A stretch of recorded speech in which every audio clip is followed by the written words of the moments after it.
تین طرح کی عورتیں ایسی ہیں جن کو اللہ تعالیٰ قیامت کے دن دردناک عذاب میں مبتلا کرے گا، بلکہ حضرت علی فرماتے ہیں قبر و حشر میں، قبر میں بھی دردناک عذاب میں مبتلا کرے گا، اور حشر کے دن بھی اللہ تعالیٰ انہی دردناک عذاب میں مبتلا کرے گا۔ اور یہ وہ بدقسمت عورتیں ہیں جن کو قیامت کے دن عرش کا ٹھنڈا سایہ نصیب نہیں ہوگا۔ ایک روایت میں آتا ہے کہ رسول اللہ صلی اللہ علیہ وسلم ایک دن زار و قطار رو رہے تھے۔ آقا کریم اپنا سر گھٹنوں میں ڈال کے زار و قطار خون کے آنسو رو رہے تھے، اتنے رو رہے تھے کہ آپ کی چشمان اقدس سے آنسوں کی لڑی بہہ کر رخساروں کو چھو رہی تھی۔ اتنے میں حضرت سیدنا علی المرتضیٰ شیر خدا کرم اللہ وجہ الکریم نے میرے کریم نبی کو روتے ہوئے دیکھا، خون کے آنسو بہاتے ہوئے دیکھا تو دوڑ کر آئے، قدم چوم کر عرض گزار ہوئے، یا رسول اللہ، آخر کس چیز نے چشمان نبوت کو پرنم کر دیا؟ کس بات نے چشمان اقدس کو رونے پر مجبور کیا، خون کے آنسو بہانے پر مجبور کیا؟ میرے کریم نبی نے فرمایا، اے علی، میں رو اس لیے رہا ہوں، شب معراج جب میرا جہنم کے قریب سے گزر ہوا، معراج کی رات جب میرا جہنم کے قریب سے گزر ہوا تو میں نے جہنم میں جھانک کر کے دیکھا تو میری امت کی کچھ عورتوں کو دردناک عذاب دیا جا رہا تھا۔ میری امت کی کچھ عورتیں دردناک عذاب میں مبتلا تھیں۔ فرشتے انہی جہنم کے درمیان لٹکا رہے تھے، بالوں کے ذریعے، زبان کے ذریعے جہنم کے درمیان لٹکا رہے تھے، اور وہ عورتیں چیخ رہی تھیں، چلا رہی تھیں۔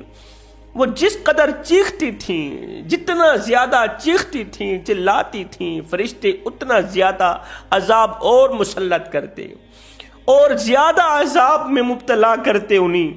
وہ چیخ رہی تھیں، اے علی، جب سے میں نے وہ دردناک منظر دیکھا تب سے میری آنکھوں سے آنسو نہیں رکتے۔ جب جب وہ دردناک منظر میری آنکھوں کے سامنے آتا ہے تب تب میری آنکھیں خون کے آنسو بہاتی ہیں۔ حضرت سیدنا علی المرتضیٰ شیر خدا کرم اللہ وجہ الکریم نے پوچھ ہی لیا، یا رسول اللہ، آخر وہ کون سی عورتیں تھیں اور دنیا میں وہ کون سے گناہ کیا کرتی تھی، کون سے گناہ، کون سی نافرمانیاں کیا کرتی تھی کہ ان گناہوں نے انہی جہنم کے گڑھوں میں سے گڑھا بنا دیا؟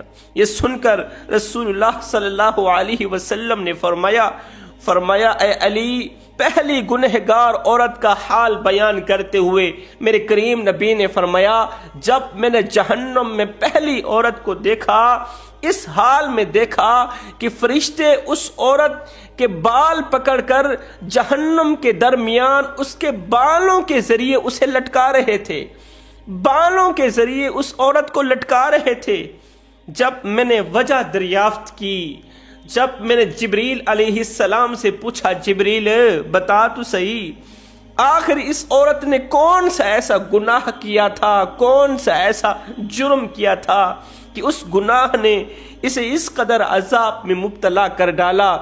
یہ سن کر جبریل علیہ السلام نے مجھے وجہ بیان کی، کہا، یا رسول اللہ، یہ آپ کی امت کی وہ بدقسمت عورت ہے جو جب بھی یہ بال سنوارتی تھی اپنے شوہر کے لیے نہیں، غیر محرم مردوں کے لیے سنوارتی تھی، لوگوں کی توجہ حاصل کرنے کے لیے یہ بالوں کا پردہ نہیں کیا کرتی تھی، یہ ننگا سر رکھا کرتی تھی۔ اللہ اکبر، اسی وجہ سے اسے دردناک عذاب دیا جا رہا ہے۔ میرے کریم نبی دوسری عورت کا حال بیان کرتے ہوئے ارشاد فرماتے ہیں جب میں نے جہنم میں دوسری عورت کو دیکھا، اس حال میں دیکھا کہ اس کی زبان سے فرشتے اسے جہنم کے درمیان لٹکا رہے تھے۔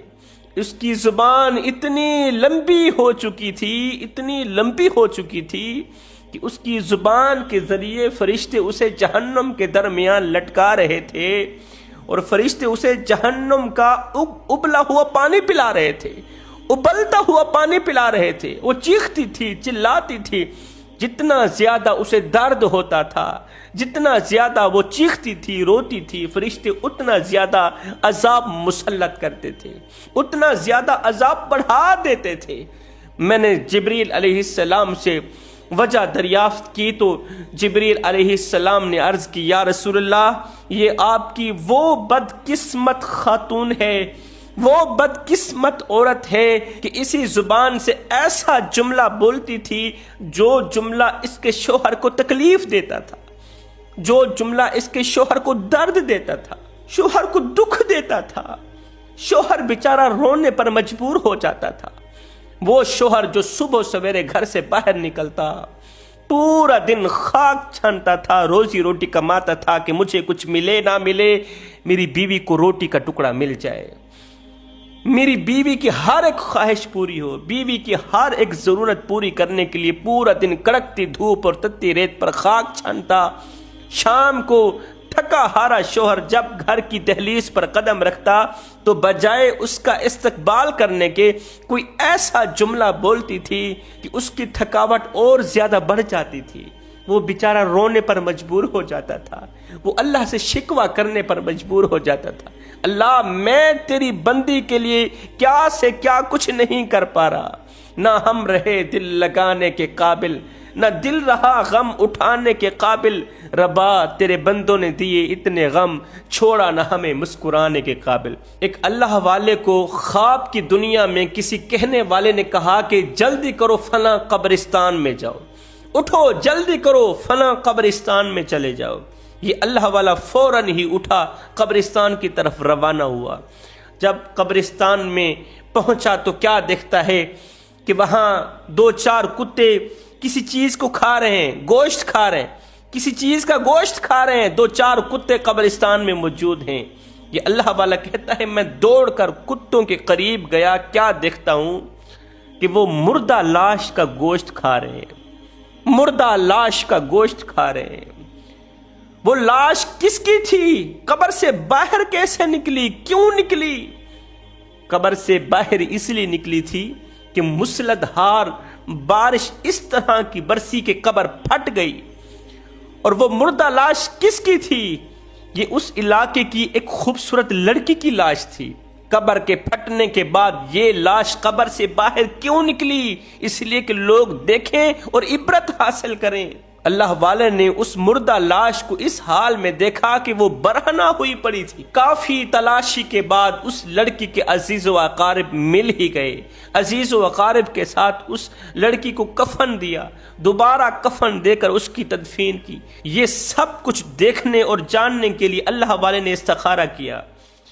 رات کو سویا ہوا تھا، خواب کی دنیا میں وہی گنہگار لڑکی اللہ والے کے خواب میں آئی۔ اللہ والے نے پوچھا مجھے اتنا بتا دے تو نے دنیا میں کون سے ایسے گناہ کیے کہ اللہ تعالیٰ نے تیری لاش کو عبرت کا نشانہ بنایا، تیری لاش کو کتوں کے حوالے کر دیا، تجھے برہنہ لوگوں کے سامنے کیا، بتا تو صحیح تو دنیا میں کون سے ایسے گناہ کیا کرتی تھی؟ تو اس عورت نے، اس لڑکی نے خواب کی دنیا میں کہا کہ میں شادی شدہ تھی، شادی شدہ تھی، میں 3 گناہ کیا کرتی تھی، 3 گناہ کیا کرتی تھی، ان 3 گناہوں نے میری قبر کو جہنم کے گڑھوں میں سے گڑھا بنا دیا، میری قبر کے اندر آگ بھڑکا دی۔ اللہ تعالیٰ مجھ پر اس قدر ناراض ہوا، اللہ تعالیٰ کا میرے اوپر قہر پڑا، غضب پڑا کہ اللہ تعالیٰ نے لوگوں کے سامنے مجھے عبرت کا نشانہ بنایا۔ کون سے 3 گناہ کرتی تھی؟ کہتی ہے کہ میں خوب بناؤ سنگار کر کے شوہر کی اجازت کے بغیر گھر سے باہر نکلا کرتی تھی کہ ہر ایرے ویرے نتھو خیرے کی نظر میرے چہرے پر پڑے۔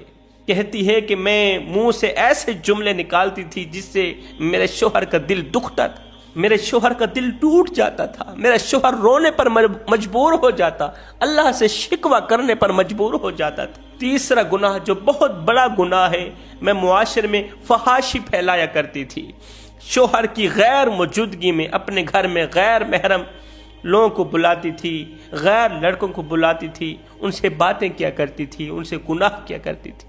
بس ان 3 گناہوں نے میری قبر کو جہنم کے گڑھوں میں سے گڑھا بنا دی۔